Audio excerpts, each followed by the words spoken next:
Buenas noches a todos mis amigos. Hace tiempo que no hacemos un live. Mi nombre es Fermín Díaz, instructor de emprendimiento de Princeton University, aquí en el Launch Block. Estamos en el 15 West Broad Street en Hazleton, Pensilvania. La noche de hoy vamos a estar hablando con un gran amigo que nos ha asesorado y tenemos unas conversaciones tremendísimamente interesantes a través de los chats sobre genealogía, los orígenes. Al nosotros ser dominicanos siempre nos enfocamos un poquito más en el tema pues, de la genealogía y el origen de la composición de nosotros los dominicanos, pero hablamos de todos los temas y cómo se mezclan en la historia. Buenas noches, Gerald, y gracias por estar aquí con nosotros. Gracias, Fermín.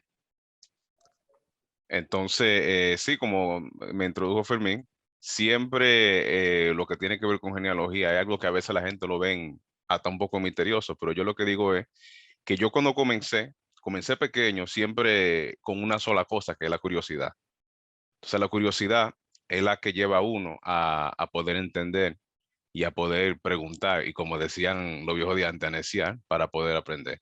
Entonces yo siempre observaba que, por ejemplo, de una familia siempre había una tía, un tío, alguien que sabía mucho de la familia. Era una persona que uno podía preguntarle, le decía, por ejemplo, tía, ¿y quién era el abuelo de papá? Y te sentaba y te hablaba.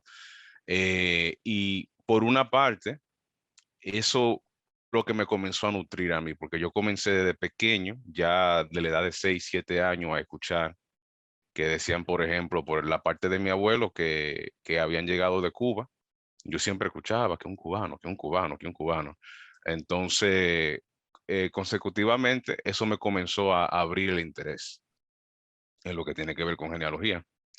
Y eso me llevó a mí a comenzar a buscar más sobre raíces. Y sobre todo, ya en el mundo moderno, no es como en los tiempos de atrás que solamente se hace el árbol genealógico, que algunos de nosotros lo tuvimos que hacer en la escuela, tal vez en algún curso, que decían, dígame quién era su abuela, su abuelo, pero ya en el mundo moderno, la cosa simplemente se ha enfocado ya a usar más herramientas para la cosa. Entonces, de ahí que me nace la idea de Busca Family, que es el nombre de la página de la empresa, que en Busca Family voy a ver si comparto, o tú tienes la página, ¿cómo la hago, Fermín? ¿Cómo es mejor? No, yo te di, tú puedes Ok, compartir pantalla, tienes la posibilidad. ok. Bueno, como decía, yo siempre me gustó enfocarme en eso que tiene que ver con la familia, con buscar las raíces de la familia, preguntando como dice mi abuela, desencamando muertos, decía ella siempre. Porque lo que pasa es que uno se interesa, pero entonces es algo que es un hobby para muchos, pero en realidad puede abrir muchas puertas. A veces son puertas, a veces en un descubrimiento en la genealogía trae más preguntas. Entonces ahí es que se enlaza con la genética, que la genética sirve como herramienta para darle, como quien dice, un enfoque mayor a lo que es la genealogía. Porque la genética te ayuda a romper con barreras que existen en árboles genealógicos. Por ejemplo, hay muchas personas que estamos presentes que, por ejemplo, mi bisabuelo le dicen, no, yo no sé quién era el papá de ese hombre yo nunca lo conocí. Y nadie sabe. Entonces, ahí entra la genealogía investigativa, pero también ahí puede ayudar la genética, porque le puede salir un familiar a una persona cercano, normalmente en un servicio como 23andMe, Ancestry, FTDNA, que son, y MyHeritage, que son los 4 estándares que se están usando ahora. Le puede salir un primo cercano a una persona y la persona puede tener una duda, decir de que de dónde viene esa persona. Yo nunca lo he visto en mi vida. Yo no tengo familia de ese lado. Esto y lo otro. Y cuando se ponen a investigar, es como cuando yo le dije, cuando yo le hice el árbol a mi abuelo materno, lo primero que él me dijo fue, yo no sabía que yo tenía tanto apellido. Yo nada más conocía Castellano y de Jesús. Tú es otro apellido que tú me dices, yo ni idea tenía. Pero es eso, porque uno se educa. Casi siempre la persona en Dominicana y en casi toda Latinoamérica, casi siempre nada más llega hasta el nivel de los abuelos. Y en algunos casos los bisabuelos, si la persona tenía cierta fama, puede ser que llegue más lejos, tú sabes, porque ya hay lo que le dicen. Una pregunta en torno a eso. ¿Qué tan lejos puede ir una persona investigando su árbol genealógico, como tú dices, sin ser una persona en teoría famosa? Famosa. Bueno, eso depende de dos cosas. Eso depende de suerte, por un lado, y depende también de cuándo las personas, bueno, hayan fallecido o hayan nacido, porque mira lo que pasa. Yo diría que en realidad la expectativa para, vamos a suponer, en este caso mi servicio, como tengo más experiencia en el lado dominicano, lo estoy ofreciendo más a los dominicanos por ahora, pero en el futuro eso tendrá más ámbito. Ahora, yo diría que los 1800, el principio de los 1800 es normalmente lo más lejos que uno puede llegar, porque hay varias cosas que han pasado, catástrofes, eventos, por ejemplo, terremotos aquí, guerras. Por ejemplo, Santiago sufrió en la Guerra de la Restauración de una quema de todos sus archivos de la iglesia y los civiles en el 1863, si no me equivoco. Se quemaron todo. Entonces, una persona con familiar en Santiago se le hace difícil llegar a los 1700 porque de 1863 para allá no hay. Sin embargo, si uno se va al Ceibo, llega a los 1780, a San Cristóbal a los 1770 y consecutivamente. Ahora, por ejemplo, un sitio como San Juan, hay récords que nada más llegan hasta 1840, 1860, también por razones de guerra. A veces también son razones de descuido. Nosotros que conocemos nuestro país sabemos que hay casos de descuido de cosas que son importantes que le caen calcoma, esto y lo otro, se mojan, hay un fuego. Entonces, es un poquito por un lado trae suspenso, porque uno no sabe qué tan lejos puede llegar. Y a veces, a veces si la persona tiene alguna línea fuera de la isla, en un país que tal vez tenga por esa rama más evidencia, puede llegar bastante lejos. Porque, por ejemplo, hay casos que uno puede llegar hasta los 1600. Si sale de... Una pregunta, Gerald, en el Ujú. caso que es un tema tabú y siempre me gusta tocarlo como quiera, de las personas que fueron esclavizadas, que adquirían el nombre de los dueños. Ujú. ¿Dónde, o sea, podemos llegar, hasta dónde podemos llegar? ¿Cómo te explico? Podemos trazar desde la bajada del barco y el bautismo hasta la compra.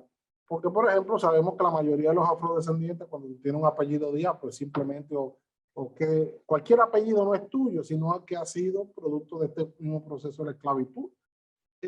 ¿Cómo, en la mayoría de los casos, claro, no en todos, qué tan lejos se puede trazar a los descendientes de esclavos? Bueno, fíjate de una cosa, que por el descuido que hubo en el país con los archivos, a veces una línea de una persona esclavizada puede llegar más lejos que de una persona libre, porque depende de dónde esté el archivo. Ahora, ¿qué se puede descubrir? Por ejemplo, hay varios archivos que llevan, por ejemplo, los 1700. ¿Qué pasa? Si nos remontamos a los 1800, que fue la fecha que yo di como el límite normal de la mayoría de las personas, en los 1800 la mayoría de los afrodescendientes en el país que eran recién esclavizados o esclavizados eran criollos. Y al ser criollo, eso significa que habían nacido en Santo Domingo, en la colonia de Santo Domingo. Entonces, eso trae otra cosa, que es que cuando son criollos no se sabe su procedencia, al menos que se pueda ir más atrás. Ahora, en la zona del país, por ejemplo, en la capital, en el este, pero no está ausente ni en el suroeste, ni en el Cibao, ni en Samaná.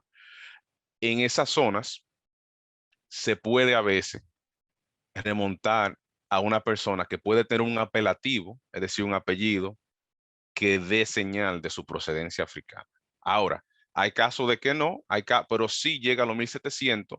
Si tú puedes llegar a los 1700, ayuda bastante porque hay archivos en los 1700 que tienden a tener el apelativo de la persona, es decir, la etnia. Incluso, para concluirte eso, hay un documento que se llama el documento de los indultos de negros en el 1776, que eso fue, en breve, que el gobierno español del tiempo se dio cuenta que el contrabando de esclavos era tan grande, se dieron cuenta que los números estaban al revés, estaban saliendo más esclavos que entrando. Se lo encontraron raro cuando se dieron cuenta, había un fraude masivo de que no lo estaban reportando. Entonces, O sea, que cuando eso, el fraude no es nuevo.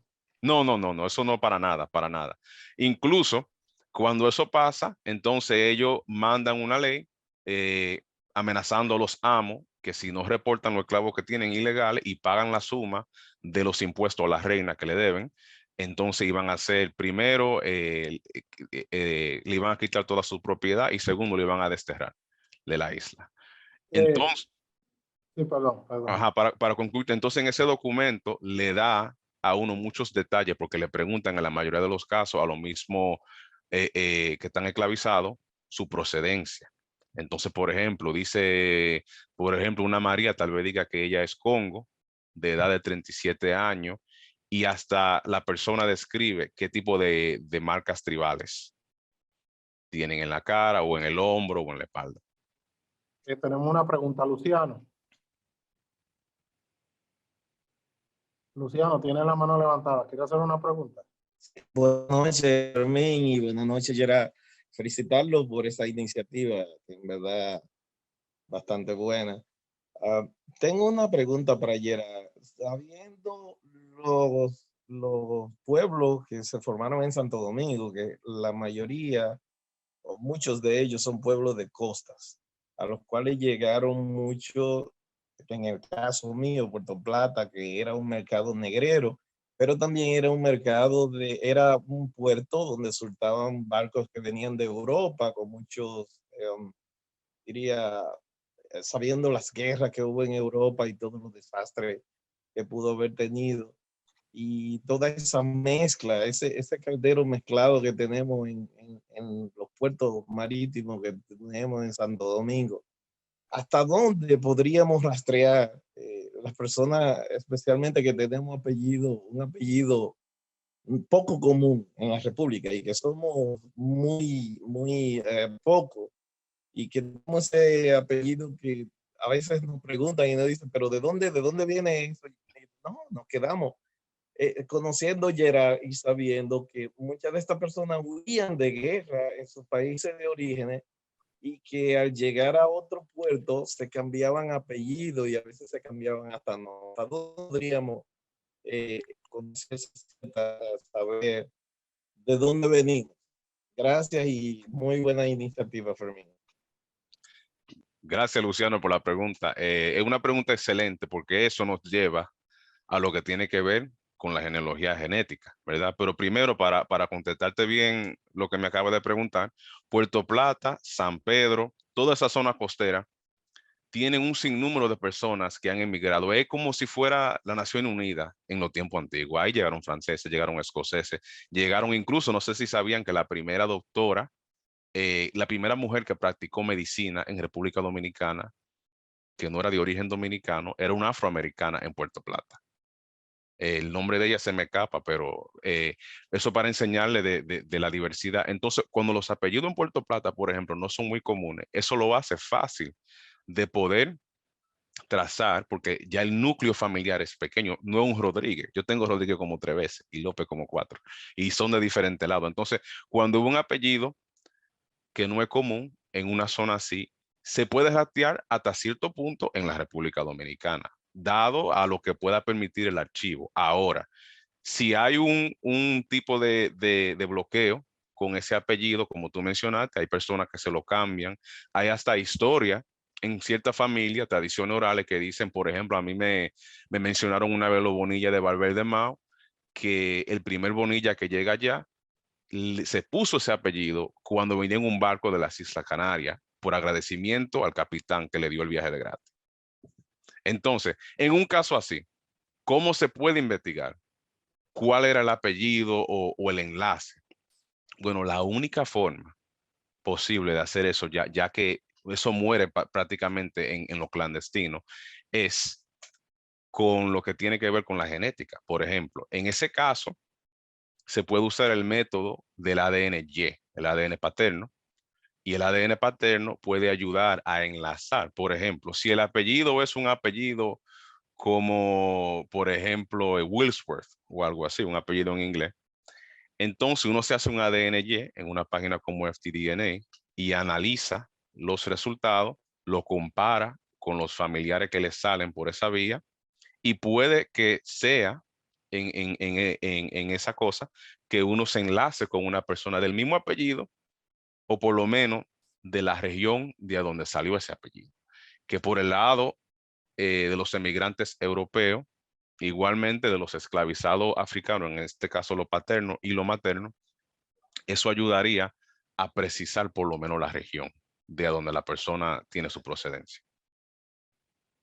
Interesante. En el caso de la República Dominicana, que comparte fronteras con la República de Haití, ¿qué tan probable es que uno salga con vinculaciones cercanas con personas de Haití?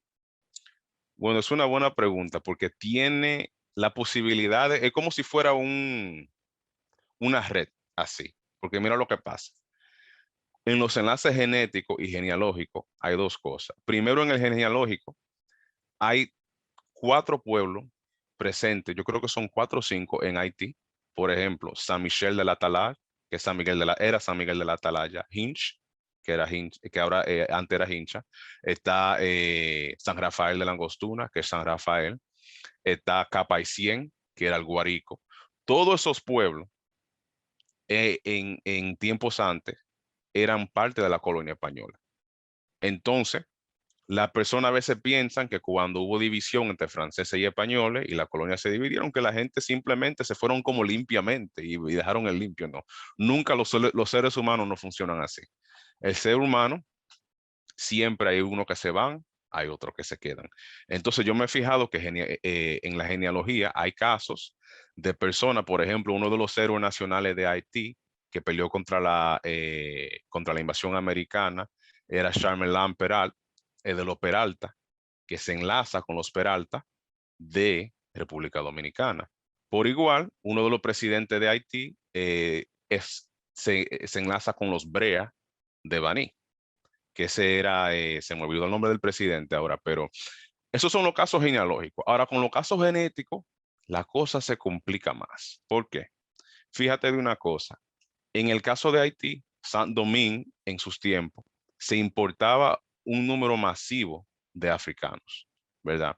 Entonces, en ese entorno, los españoles tenían una póliza en cual si un africano o criollo, una persona esclavizada de cualquiera de dos procedencias, cruzaba al lado español, le daban la libertad.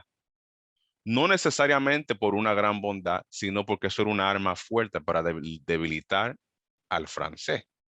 Entonces, por ejemplo, el pueblo de los Minas, en la capital, su fundación, se debe a que los españoles ya se estaban dando cuenta que se estaban filtrando miles y miles de cimarrones de San Domingo a Santo Domingo y estaban estableciéndose en pueblos cualquiera, estaban en La Vega, estaban en partes de Nagua, estaban en partes de Monteplata, estaban en el Ceibo, estaban en todos los lugares. Entonces ellos decidieron, vamos a sentar a este grupo de personas que está llegando. En ese tiempo la mayoría eran de Ghana, que eran del puerto Mina, que lo fundaron los portugueses, aunque habían de otras etnias, y lo asentaron en lo que hoy es Los Minas. Por eso que Los Minas se llamaba antes San Lorenzo de los Negros Minas. Entonces, en ese caso, vamos a suponer un descendiente de esos Minas en la capital, ¿le saldrá un enlace con Haití? Depende, mira lo que pasa. Si una persona en la genética, si una persona en ese caso está recién llegado de África, ¿verdad? Vamos a suponer de Kumasi en Ghana y llega a Saint Domingue y en 2 meses se escapa y se va a lo que hoy es Santo Domingo en la capital. ¿Qué pasa?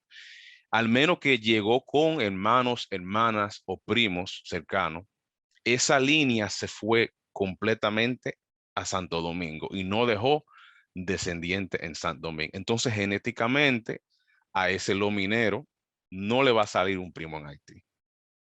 Porque ya estamos hablando de una persona de procedencia africana 100% que simplemente se muda a otra parte de la isla.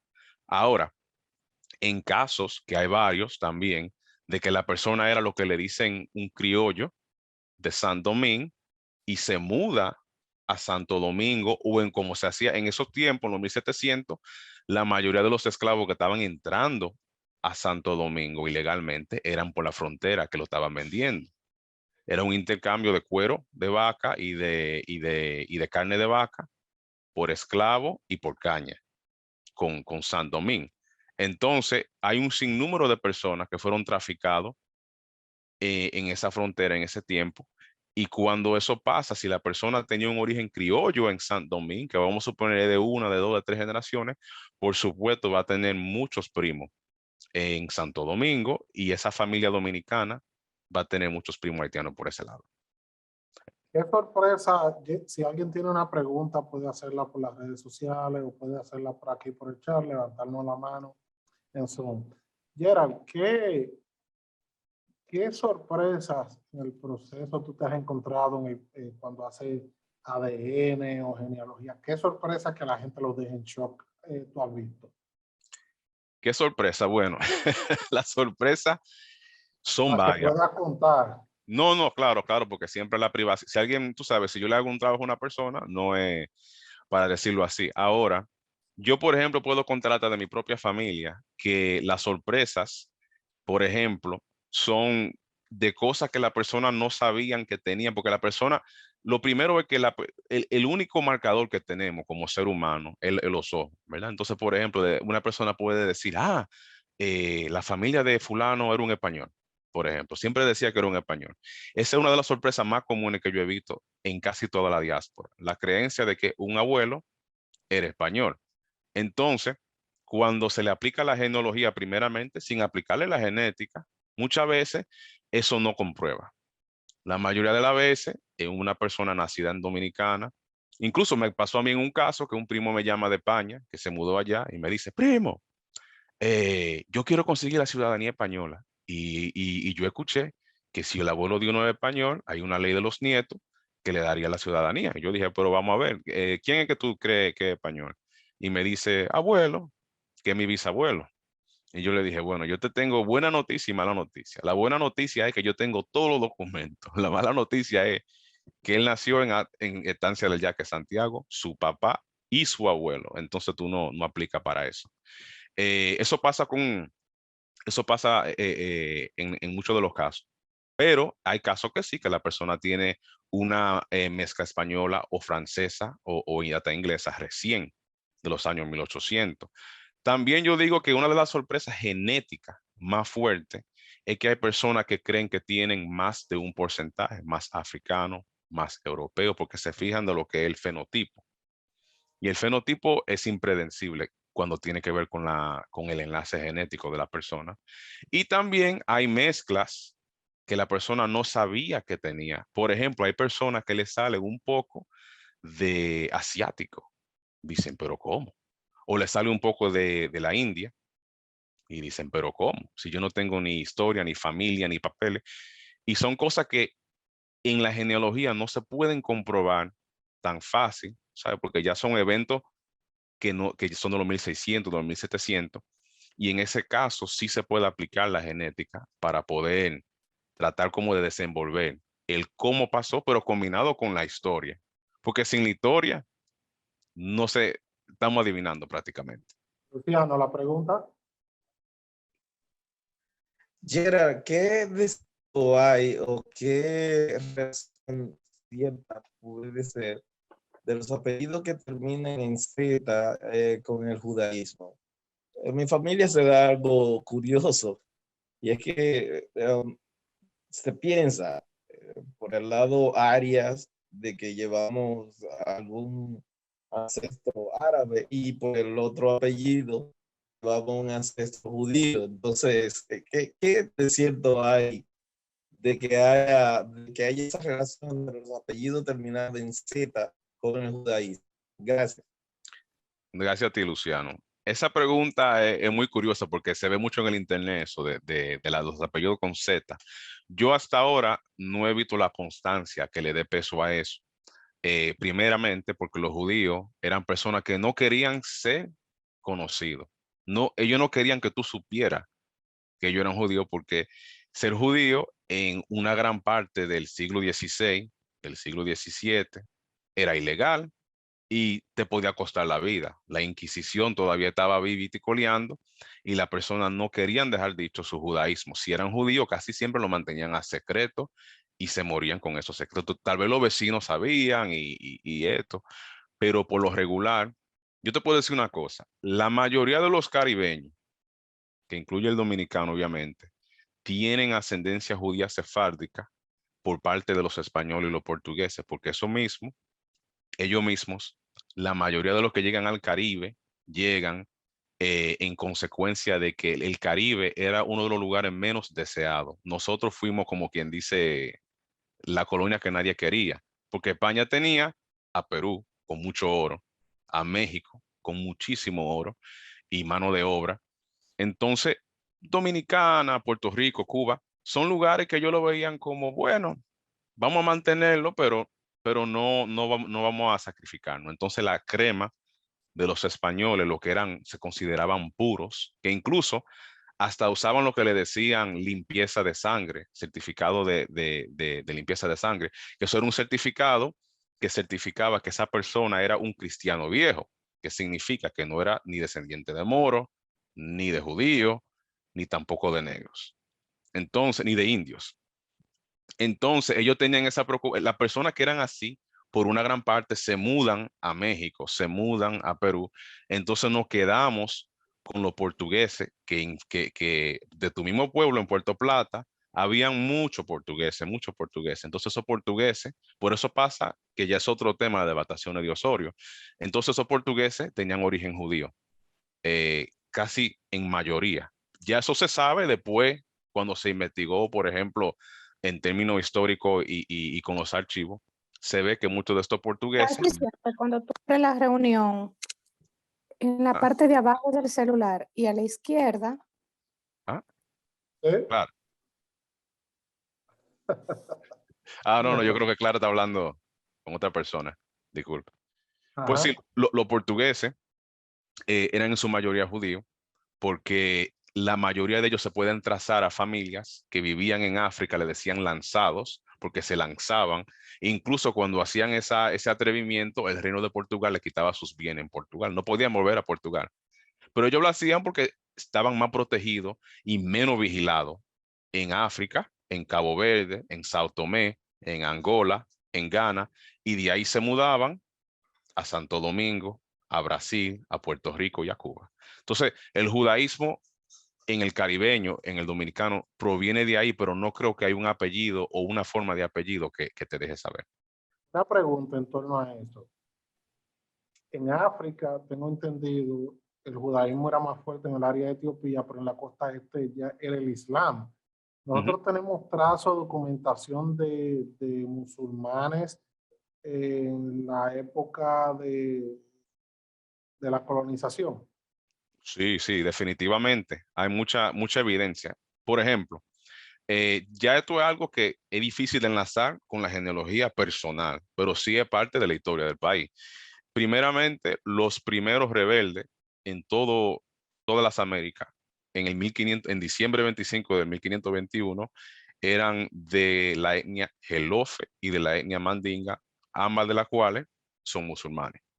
Entonces, este grupo de individuos que se rebeló era musulmán en el 1521 de africanos, que se rebeló contra el hijo de Cristóbal Colón, Diego Colón. Entonces, es como la primera evidencia de musulmanes. Segundamente, habían muchas leyes que se pasaron y siguieron siendo pasadas como hasta el fin de los 1600, que decía, por ejemplo, no se puede hacer contrabando o contratar o importar con moros, que son musulmanes, ni con judíos, por ejemplo. Ahora, hay otro caso curioso. En la Inquisición existe un documento en México de un moro o de una tribu berebere en Algeria, que él lo ponen a contar su vida, porque básicamente lo están juzgando para matarlo. Entonces él tiene que confesar todo para que ellos lo consideren, no lo maten. Entonces, él dice en el documento su procedencia, que de Algeria, que él fue capturado cuando tenía 18 años, eso fue como para el 1710, por ahí, y que él era parte de los galeones españoles. Los españoles usaban muchos moros, que todito, la mayoría eran musulmanes, para ser los que están manejando los barcos, cocineros, todas esas funciones que hay en los barcos. Entonces él dice que él andaba en los barcos, en los galeones españoles, y que antes de llegar a México, él llega a Santo Domingo, a la colonia de Santo Domingo. Y cuando él llega al puerto, se le aparece un hombre y lo saluda y le dice salam aleikum. Y él se asusta y dice, pero ven acá. ¿Cómo usted me saluda así aquí? Está loco. Entonces, por el miedo que tenía, tú sabes, de que lo vieran practicando algo islámico. Y el hombre le dijo, no, a mí me dicen aquí, por ejemplo, Miguel, pero yo me llamo Abdul Raham o lo que sea. Entonces, que no me acuerdo del nombre.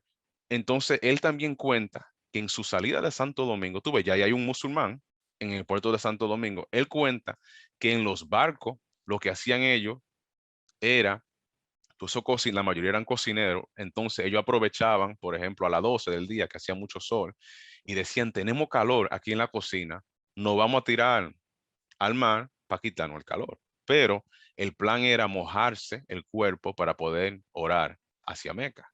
Porque para poder hacer una oración en el Islam, tú tienes que lavarte la mano y lavarte los pies. Entonces la forma más clandestina que ellos podían usar era brincando al mar. Para que creyeran, no, esa gente lo que tienen es calor y se están bañando, pero era para poder orar. Entonces, sí, hubieron musulmanes en las colonias de las Américas. Lo que pasa es que igual que los judíos tuvieron que mantener sus cosas a los secretos y por igual eso lo hace difícil de trazar.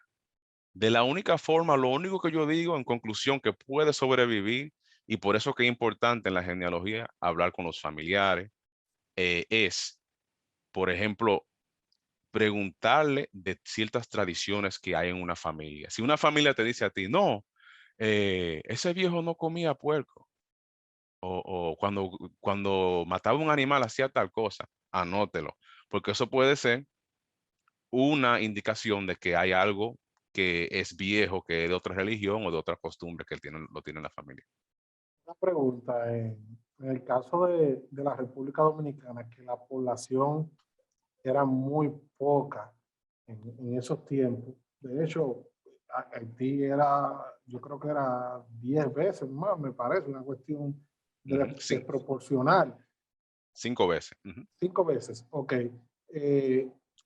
¿Cómo de una manera u otra siempre estamos, o sea, hay manera de que sin darnos cuenta estemos entrelazados sin saberlo con un personaje importante de la República Dominicana, al ser tan poco? Esa es una cosa. Yo estaba hablando con una amiga los otros días de eso, que uno, por ejemplo, ve un censo y ve que en el 1800 somos 100,000 personas y en el 2020 somos 11 millones. O en el 1900 somos, por ejemplo, 700,000 o 1,000,000 y nos multiplicamos a 11 en 100 años. Entonces, la única forma, Dominicana nunca tuvo un flujo de una ola migratoria que arropara el país de una forma para incrementarlo. Entonces, el crecimiento de nosotros ha sido a lo natural. Algunos de los responsables de ese crecimiento son en alguna de las familias de nosotros, tenemos algún personaje, algún tío, algún abuelo que tuvo 40 hijos, por ejemplo, o 40, yo creo que el récord que yo vi fueron como 60 y pico, o algo así. Pero esa persona así que andan regando el ADN ayudan a enlazar al país de cabo a rabo. Entonces, una persona de Higüey puede salir familia de una persona en Montecristi.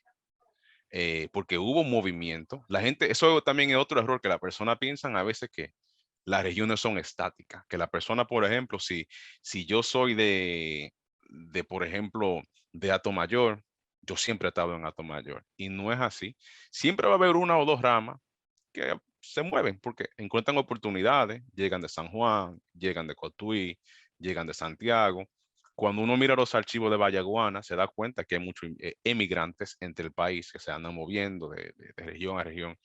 Entonces, sí, por nuestro crecimiento natural, es prácticamente, yo diría que si alguien se atreve a apostar dinero, a decir, tú no vas a salir familia mía y le da un ADN a otro dominicano, tiene una probabilidad muy alta de perder su dinero. Porque las veces que yo he visto que le sale familia son muchas y son de diferentes, pueden ser de dos diferentes regiones. Una Porque pregunta, Ujú. Gerald, en torno a eso mismo. ¿Cómo las personas pueden perder el miedo de hacerse las pruebas del ADN? Porque tú sabes que hoy mismo un amigo me manda este artículo por Instagram, te lo voy a comentar. Ujú. Dice así, de un periódico que se llama De Último Minuto, pero dice, solo el 8% de los dominicanos se define como negros, de acuerdo con los resultados de una encuesta publicada este viernes, donde los afrodescendientes representan la mayoría de la población. En cambio, el 45% se considera indio, el 18% blanco, el 16% moreno, el 9% mulato, según la encuesta de autopercepción racial y étnica en la República Dominicana, que entrevistó a 1.309 personas mayores de 18 años. ¿Cómo nosotros podemos promover que la gente conozca lo que son sin el miedo de encontrar lo que son? Bueno, primeramente, yo quiero comentar, por ejemplo, sobre la encuesta. Y yo diría que en mi tiempo que yo tengo estudiando e interactuando con el pueblo dominicano, me doy cuenta de que la terminología, yo digo, es como una educación a base de mangú. Así que yo le digo, que es que la terminología que uno usa tiene que, tiene que ser como parte de la identidad del pueblo. Porque esto pasó en Perú. En Perú hicieron una encuesta sobre la afrodescendencia en un censo y excluyeron el término moreno en Perú. Entonces, el número total de afrodescendientes era como un 2%. Cuando incluyeron el término moreno, eso brincó como a un 7 o un 8. Se triplicó. Porque ya es un término que siempre se ha usado allá. La mayoría de los afrodescendientes, especialmente las personas mayores, lo usan porque ya es otro tema, pero en los tiempos de antes el moreno era libre, el negro era esclavo, pero eran la misma persona. Cuando era esclavo era negro, cuando era libre era moreno. Entonces, subconscientemente, ya eso es el lenguaje que la persona tiene en su cabeza. Pero lo otro que tú dices con lo del miedo, yo digo que la persona tarde o temprano se van a topar con quiénes son en ese sentido, porque la curiosidad lo va a llevar a eso. Entonces, yo digo, hay gente, yo el miedo de saber, creo que no dura mucho. Sí, hay gente que le tiene miedo a lo de la privacidad. Por ejemplo, hay gente que dicen que no, yo no me quiero hacer un ADN porque quién sabe qué van a hacer esa gente con eso. Sí, pero hay que saber que en realidad todo en la vida se logra con un pequeño sacrificio, porque por ejemplo, si uno va al doctor, se tiene que sacar la sangre. Ellos tienen eso en un laboratorio y lo tienen guardado y lo examinan y tú tienes que darle confianza a esa entidad médica con tu sangre, que puede decir mucho de ti. Tiene tu ADN y tiene tus condiciones actuales. Y tú tienes que tener esa confianza. Y yo lo que digo es que al menos que una persona ni vaya al médico, ni use el internet, porque Facebook también hace mucho tracking y cosas, y hasta Zoom, si uno no usa ningún medio de tecnología, ya es otra cosa. Pero para el que está en el mundo moderno y está usando todo esto, no le puede tener miedo al ADN, porque ya eso es parte de todo. Eh, y en realidad yo digo que también hay otro caso, que es el caso de que hay gente que le tienen miedo a la paternidad, que ya son muy entendibles. Si hay escuchado algo entre la familia, puede tener miedo de que su abuelo no sea su abuelo. También eso entra ya a un mundo que puede traerle un choque a una persona. Por eso es que todas las páginas de ADN, 23andMe, Ancestry, MyHeritage, todita tienen un disclaimer que dice: si usted descubre algo que no le gusta, nosotros simplemente somos el mensajero. Ellos tienen, yo creo que hasta personas, ellos tienen hasta psicólogos en alguna de esas páginas de contrato para casos así, porque es que puede ser fuerte en realidad, tú ves. Entonces son casos personales, pero mayormente la gente el miedo que le tienen a veces es simplemente cosas así, simplemente a veces le tienen como un poquito de miedo a la curiosidad. Pero yo digo que lo principal, Fermín, es que el sector dominicano y latinoamericano, hispanohablante, que no habla tanto inglés, no está siendo como parte de ese target de lo que tiene que ver con el ADN. Porque si tú te fijas, la mayoría de los anuncios son en inglés. Bueno, yo no he visto el primer anuncio en español. Ancestry tiene, pero en Facebook no un anuncio, sino el texto. A veces lo ponen en español. No, sí, Ancestry tiene así en diferentes lenguajes y están en Facebook. Pero, por ejemplo, en Univisión, en la radio, por ejemplo, ya en el medio, por lo menos para las personas que son un poco más mayores, no están siendo como parte de ese reach de esas compañías. Entonces yo pienso que hay muchas personas que simplemente no saben que eso es posible, ni saben que esa tecnología tiene esa capacidad. No, no, es así, eso que tú estás diciendo, pues uno lo ve mucho.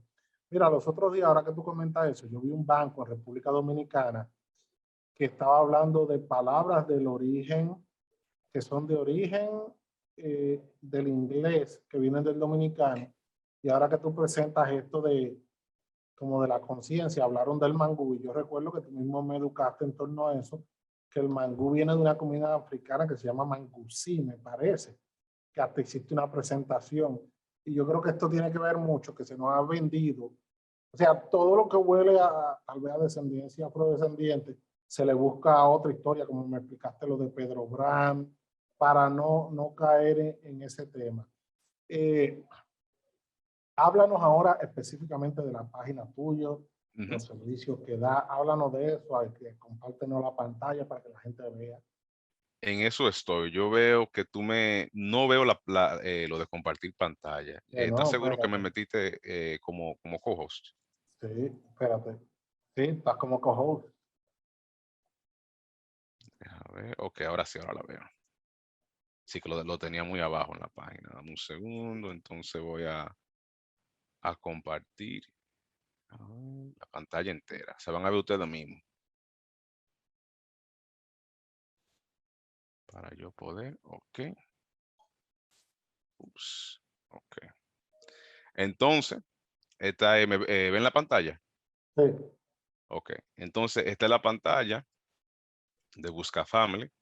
Y le voy a mencionar ahora de qué se trata. Bueno, ya hemos hablado de la genealogía y de la genética. Entonces, lo que yo pienso ofrecer con la página, hay personas que no tienen el tiempo o la experiencia o la gana de hacer su árbol genealógico. Entonces, nosotros nos preocupamos por eso y le podemos hacer el árbol genealógico. Y eso no es solamente como alguna persona tal vez piensa. Un árbol genealógico no es nada más copiar y pegar personas, que yo he visto así muchos errores que se cometen, especialmente para enlazarse con gente famosa. El árbol genealógico tiene un arte y hay algunos de nosotros, tengo varios amigos que son excelentes con sus árboles. Entonces nosotros nos preocupamos por eso, por construir el árbol, ¿verdad? Con la información primaria de la persona en el árbol genealógico. Por ejemplo, los abuelos, comenzamos con eso, con los padres, y si no tiene eso, comenzamos con los padres. Y se lo construimos de una forma profesional, ¿verdad?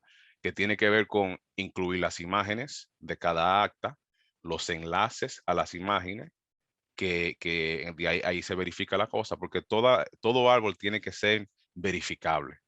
Cada evento en cada árbol, y si no es verificable, hay que anotarlo. Tú sabes, cuando uno no está seguro. Entonces, ese es el vicio del árbol genealógico.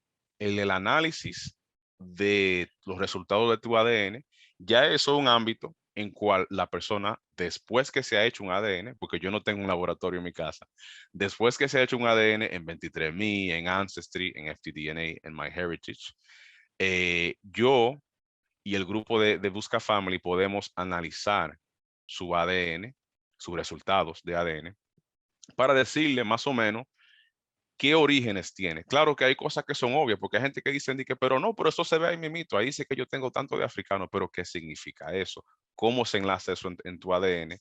¿Y cómo se enlaza eso en tu familia? ¿Y por cuál rama? ¿Y cuándo? Aproximadamente. Entonces, En el servicio de análisis de ADN, por ejemplo, le podemos buscar primos fuera del país, fuera de Dominicana, fuera del Caribe, que sean españoles, franceses, de Ghana, de África, Nigeria en África, etcétera. Porque en realidad una cosa que mucha gente no sabe es que la persona no solamente tiene primos en su país y en su región, pero el ADN abarca hasta los 500 años en algunos casos, en la mayoría como hasta los 300. Entonces, en 300 años ha llovido mucho, ¿verdad? Entonces, en ese caso, nosotros tratamos de analizar con más precisión y alguna herramienta, algunos de los orígenes, especialmente buscándole, por ejemplo, los primos que están, para citarle un caso con el análisis, yo tengo un poco de mezcla de la India, la investigué, hice un proceso de investigación en cual pude dar de que tengo unos primos gitanos que comparten ese ADN de la India, porque los gitanos llegan de la India. Entonces, incluso que ahí viene la combinación de el ADN y la genealogía, yo pude precisar en mi familia que mis quintos tatarabuelos son los responsables de esa sangre gitana por ese lado. Entonces, esos dos servicios combinados darían un resultado así, ese tipo de análisis.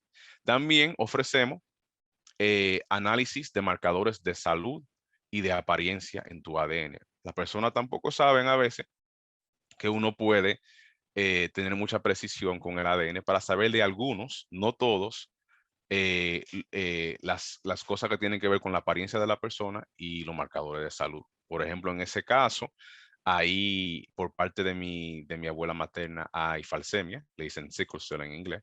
Entonces yo pude precisar qué tribu, qué etnia en África, porque es netamente una condición africana y del sur de Europa, pero en este caso lo tracé a la gente de Senegambia, como se ve ahí, de Senegal y de Guinea.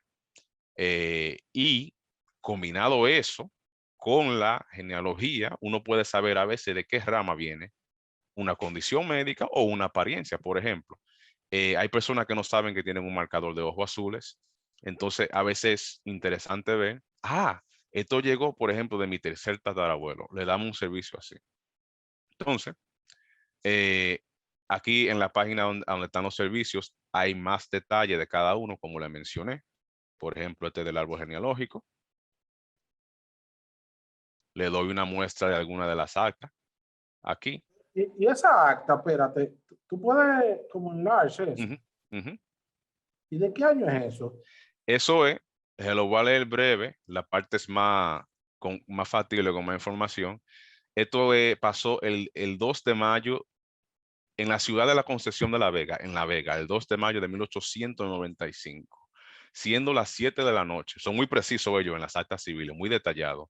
Entonces, aquí aparece una persona, mi segundo tatarabuelo, Juan Maggi, dice mayor de edad de 26 años, agricultor, natural del Jayabo, hijo legítimo de José Maggi y Gabriela Mosquea. De otra parte, María del Carmen del Moya, mayor de 20 años de edad, soltera de profesión, industrial, dice, del mismo nacimiento, domicilio y residencia del primero, e hija legítima de Laureano de Moya, difunto, y de Juana Cáceres, de otra parte. Entonces, esto es un matrimonio. Ya los detalles que siguen son ya el ritual del matrimonio. Tú sabes que le dicen, usted acepta como su esposa, acepta como su marido, y aparecen alguna persona al fin, que son los que están en la acta presente, como le dicen los padrinos en algunos casos de la boda. Y aquí está Pedro Rosario, Antonio de Moya y Gilma Allí. Entonces, es una acta de matrimonio de la cual se encuentran varias en nuestros árboles. Hay personas que no se casaban y hay personas que se casaban después de tener hijos también, que no necesariamente cuando uno ve una acta significa que no han tenido hijos. Incluso hay casos en cual el cura, si es un matrimonio eclesiástico o católico, hay casos que el cura dice, y tuvieron 4 hijos en concubinato, como metiéndole un poquito de presión. Y esto es un poco más triste y menos alegre. Esto es una defunción. Aquí se muere José Maggi y llega casi siempre hay una persona que declara la muerte del individuo y a veces no tienen todos los detalles en la cabeza bien, entonces a veces cometen errores, entonces hay que verificar. Por ejemplo, una de las cosas que se hace con el árbol, hay que verificar todas las fuentes, porque uno puede ver una defunción cuando se muere una persona que dice, por ejemplo, que la persona era hijo de un fulano y de una fulana, y cuando ve el matrimonio de esa misma persona o el bautismo, se fija que es diferente. Muchas veces las edades en las defunciones son erróneas, porque el que iba informando a veces no tenía mucha idea, decía, bueno, yo creo que tiene como 60 años, y escribían 60, y el hombre podía tener 80 o podía tener 40. Entonces todo eso se verifica. Eso es parte es una de las partes más importantes de la genealogía, porque si no está incompleta. Y esto de aquí que le puedo mostrar, esto es un árbol de esa misma rama, de los Maggi. Yo en ese caso, porque el personaje en mi familia, mi quinto tatarabuelo, Pedro Maggi, se escribía MAIS, era natural de París, en Francia. Entonces, ¿cómo yo sé eso? Bueno, en ese caso, aunque él es de los 1700 y pico, yo supe porque él dejó un documento, un testamento, cuando se iba a morir, y en ese documento aparece su nombre y el nombre de su esposa y de sus 3 hijos, y que era natural de Francia. Entonces, por eso lo pude enlazar. Ahora sigo con la página de la genética. En la genética, déjame ver, ok, ahora sí, página de la genética. Pues sí, lo que tiene que ver con todo eso de los servicios, cada uno yo trato de detallarlo lo máximo posible, pero si hay cualquier pregunta, siempre tienen el derecho de preguntarme y así podemos saber más y pueden informarse. Entonces, el análisis genético, un poquito diferente, porque ya no estamos hablando de árboles, sino como mencioné antes, más con la genética, con los resultados, mejor dicho, de la persona. Y se le aplica dos cosas, se le aplican varios métodos y scripts y cosas a los resultados, pero también hay que aplicarle, como yo mencioné brevemente una vez, de la historia. Hay que aplicarle la historia por obligación, porque si no, la cosa como que no cuajan. Tiene que tener una base histórica para todo. También hay eventos en el ADN que pueden escribir la historia, porque la historia es un libro abierto también, no es algo conclusivo. Y como yo mencioné, le analizamos los primos lejanos y los cercanos también, pero yo siempre menciono lo lejano porque mucha gente no sabe que eso es posible. Y así se puede saber a veces ciertas ramas, se puede confirmar, porque es que en realidad la genealogía y la genética están casados, son así, porque es que se ayudan bastante. Entonces, uno, en realidad, cuando se casa con el otro, en la genética y la genealogía, entonces da un mejor resultado, porque se puede hasta confirmar, porque a veces uno nunca sabe. Hay casos de personas que son adoptadas en la familia y no en nuestra generación. Entonces, con esto eso sirve para confirmar. Y lo de la salud, por igual, es un análisis de los resultados y se buscan en la ADN de la persona, ciertos marcadores. Por ejemplo, aquí tenemos de una persona llamada María, que el marcador RS3827760, que le dicen EDAR, es un marcador es un marcador fenotípico, es decir, de apariencia, que le da a la persona pelo grueso, más laciado, y estos dientes de aquí que le dicen los incisors, se lo pone de una forma de pala, le dicen shovel-shaped incisors. Entonces, esa genética solamente se activa cuando hay una G. Y como pueden ver por el perfil de ADN, aquí hay una A y hay una G. Eso significa que esa persona tiene una copia de eso. Y sí, la mayoría por ejemplo, 23.000 le dice a la persona una parte de esto. Pero a veces las personas se han hecho un 23.000 y no pagaron por lo de salud, o se han hecho un Ancestry que no da un resultado de salud necesariamente. Ellos están haciéndolo ahora, van a hacer un servicio. Entonces nosotros con este servicio podemos decirle esos marcadores de salud y qué contienen. Y a donde queda todo, la gente dice, entonces, ¿cuánto? ¿Cuáles son los precios? Bueno, los precios están muy claros en la página de precios. No hay truco, no hay cosas secundarias. Mucha gente cuando cobran por la genealogía cobran por hora. Yo decidí de tener un precio fijo porque así la gente se siente. Yo soy una de las personas que cuando me dicen que son tanto la hora, yo me asusto. Eh, yo digo, espérate, ¿en cuántas horas son? No me va a decir a mí que entonces los precios son fijos. La genealogía 69 dólares, la genética 59, la salud 29, y yo más o menos le doy ahí lo que incluye. Claro que hay más detalles que se le abonan en el reporte. Por ejemplo, en lo de la genealogía, se le hace el árbol, las evidencias de cada acta, en la genética, todo lo análisis que yo mencioné, además de que para algo así de tan profundo, se le hace un reporte de PDF para que pueda tener algo que pueda usar como referencia, y así como estamos en el Zoom, se hace una entrevista por el Zoom, una presentación para que la persona pueda entender y si tiene cualquier pregunta pueda hacerla. Por igual con lo de la salud, se hacen esos tipos de análisis. Ahora, lo que es genética y lo que es salud, obviamente requiere que se haga un ADN. Eso no se puede hacer si no se hace un ADN, simple y llanamente. También tengo servicios combinados, por ejemplo, la genealogía más la genética, que es un árbol completo con la genética, y como bono se le hacen enlaces. ¿Qué es un enlace genético de un árbol? Bueno, hay árboles, en el árbol genealógico se le puede agregar, por ejemplo, y precisar, este primo es de esta línea, y se le hacen todo su enlace en el árbol de cuáles primos son de cuáles línea mitocondriales, que es la línea materna o del Y, está en cada cual, y se le puede detallar todo eso de cada rama. Y varios análisis, como el de DNA Painter, que van a ayudar a dar más luz y más interés y más cosa interesante a eso. El de la genética con la salud no incluye el árbol. Tenemos una preguntita, aunque lo hicimos ahorita, la vamos a hacer de nuevo y excúsame que te interrumpa. ¿Cuál es el punto, generación, hasta que se puede retroceder con el árbol genealógico? Mayormente hasta el principio de los 1800. Hay casos que la persona puede ir más lejos. Él es de San Cristóbal, yo creo que ahí puede ir para un chinchín. No, el de San Cristóbal tiene unos récords excelentes. En San Cristóbal se puede ir bastante lejos en casi todas las ramas. Y también por otra razón, porque San Cristóbal, cuando se termina lo de San Cristóbal, entonces siguen en la capital, en los 1600. Llegan casi hasta los tiempos de Colón, llegan hasta 1580 en la capital. Pero hay que tener cierta suerte para llegar. No todo el mundo llega a ese punto. Pero con el ADN ya alguna de esas dudas o de esa línea fantasma se pueden precisar.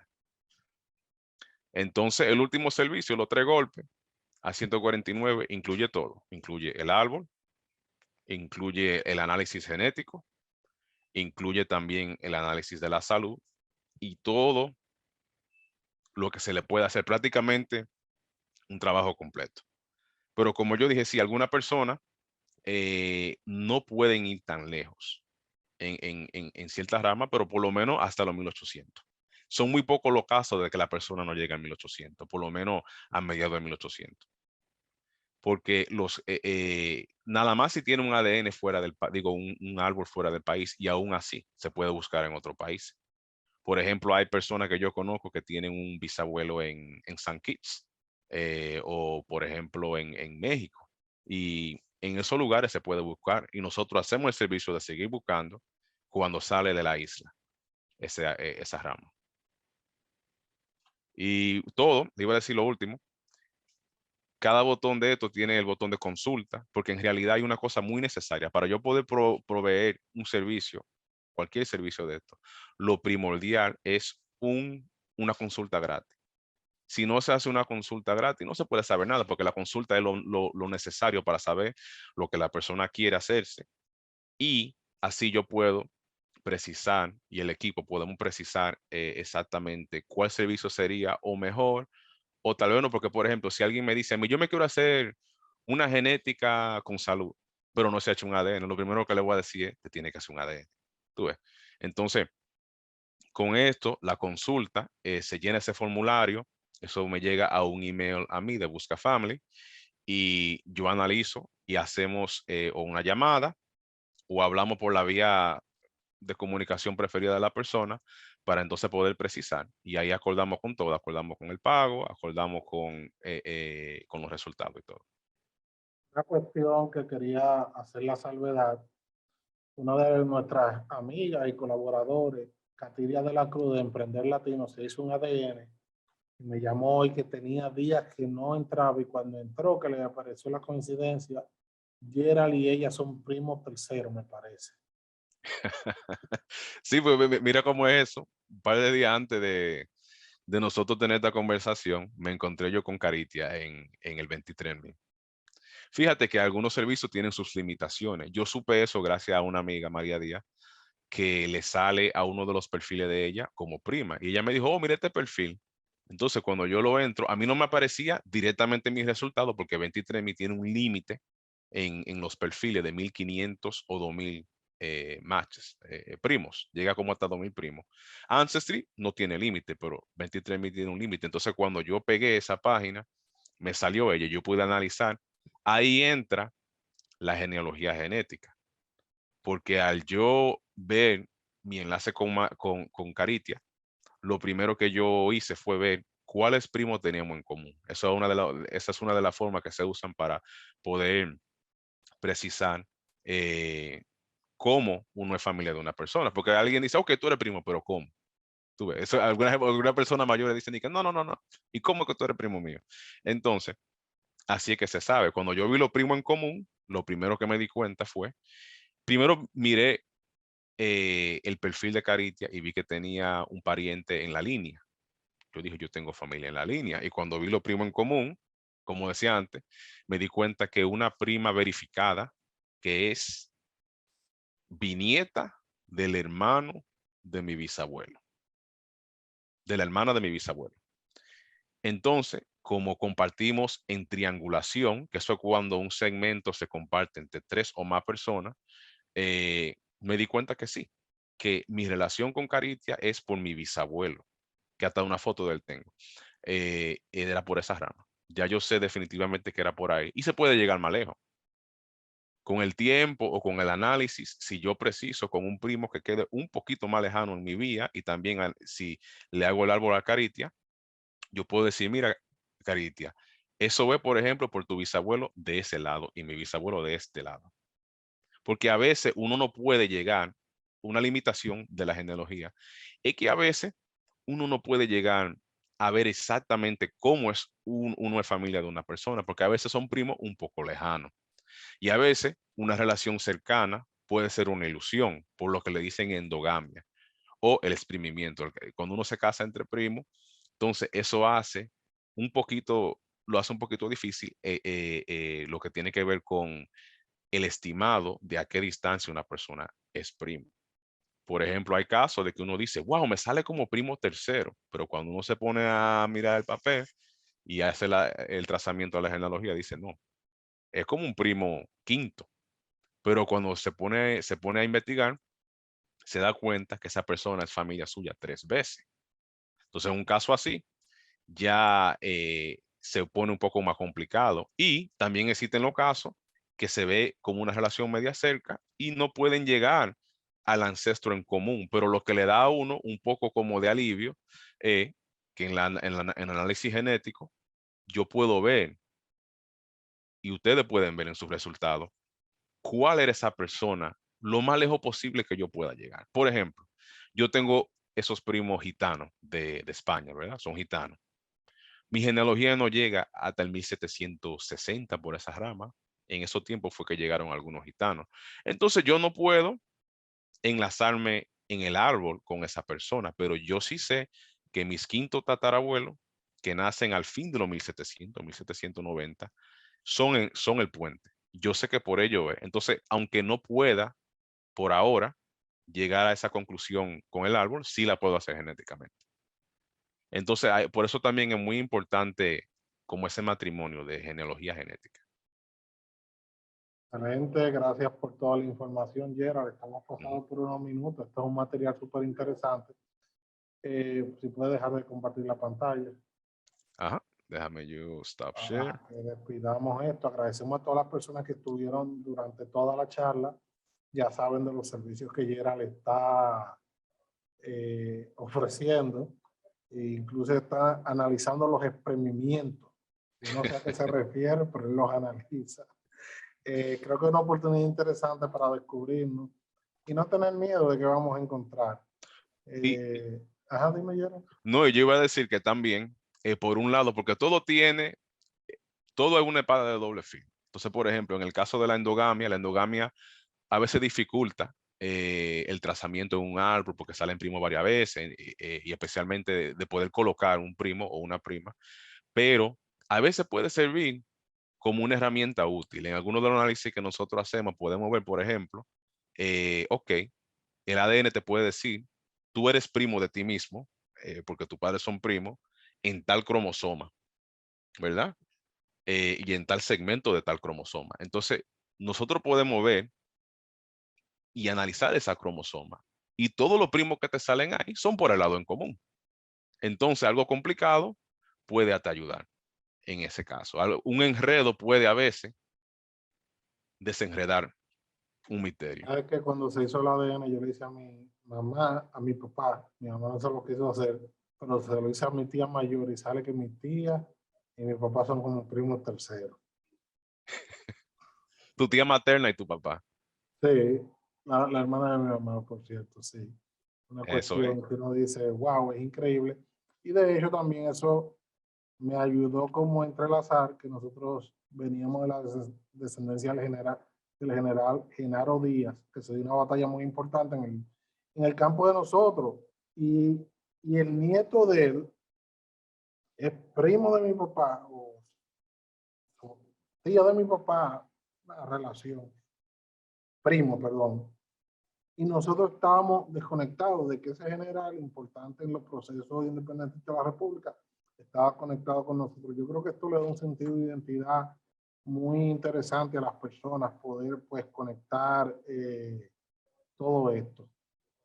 Precisamente, sí, porque eso todo tiene esos son, a veces la gente nada más buscan, no nada más, pero uno de los intereses de la persona es enlazarse con alguien famoso, pero a veces una de las sorpresas más grandes que se dan la gente cuando sale en familia de algún compañero de la escuela, de algún amigo de por vida o amiga de por vida, dice, ay, por eso es que no queremos tanto, esto y lo otro, y eso pasa con frecuencia.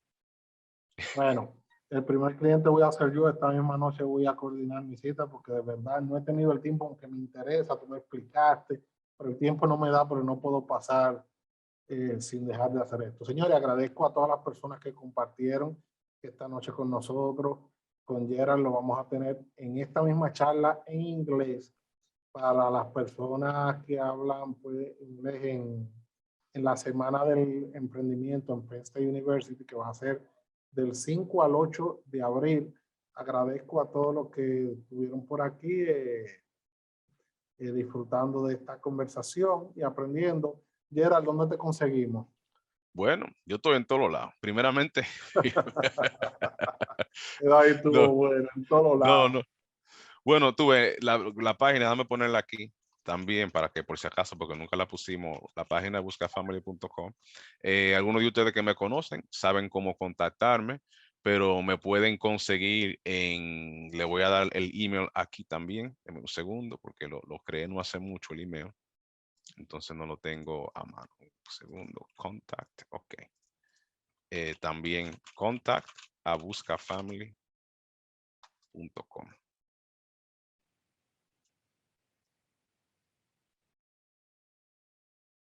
Y no tengan miedo de mandarme solicitud en Facebook, si me ven en Facebook también, yo se la acepto. Mira, aquí Entonces, llegó Katiria.